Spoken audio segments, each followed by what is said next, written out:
We're talking about Shore Bank and this scheme, this Ponzi scheme that we found over the weekend. And I brought David Buckner in because he's an adjunct professor at Columbia University, president of Bottom Line Training and Consulting, and can help make sense of this. Walk us through this so I can understand. This is kind of a fabricated private equity placement. Okay. You bring in investors, you have the government, you have the city. They all funnel money into it. Okay. In the end, though, all of the criteria for the fund set by the government.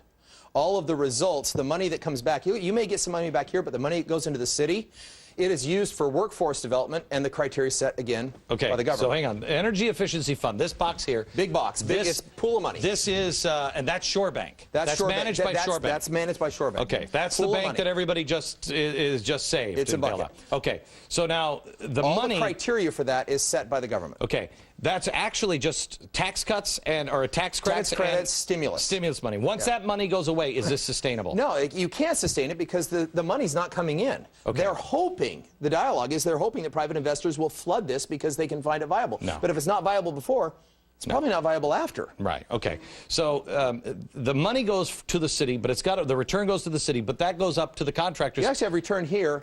Little bits of return here goes up to the contractors in the form of workforce development. Tell me about that. Well, the criteria is that they're going to be taking people who are, there's a criteria of homeless, those that are less advantaged, even those that have been incarcerated, where discrimination for employment may have been in the past. Historically disadvantaged or underrepresented people, homeless, lacking a GED, and having a criminal record. This is exactly what Van Jones said he was going to do. That's what they'll fund to assure that they get jobs. And that's union. That will go into the contractors underneath the umbrella of union support. Because the union's going to bring them in and educate them. I'm not sure how they will. This is Venezuela. I mean, this is what Venezuela does. What Venezuela does, he's more direct, is he pays off the poor, and the poor is his little army.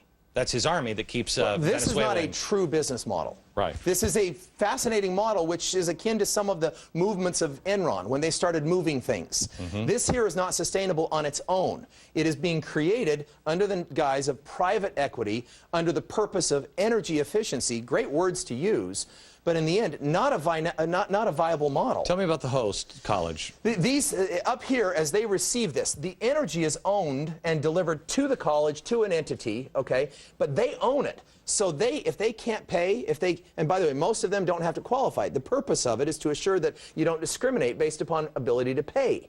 That's kind of like the asset-backed security. This is like you don't need a proof of to be able to buy a home. Right. This is what we experienced with subprime. So these could be subprime borrowers. In other words, subprime buyers of energy. So if they're subprime buyers, so not only will they control the money, they'll control the unions. But this box in the center, this Shore Bank, also controls energy. They can shut you off. They can shut you off if it's not financially viable. They're going to determine how much you get. And they're going to determine how much needs to be shut off. Even if they don't control the bigger picture, they can't. It's not a viable model. It doesn't work. I don't see a problem with any of this. And I wonder why Shore Bank it looks like an awful lot of money going to be funneled through. It will show like it works for a season. Yeah. Back in just a second. Thanks, David. Good to see you. Good to see you.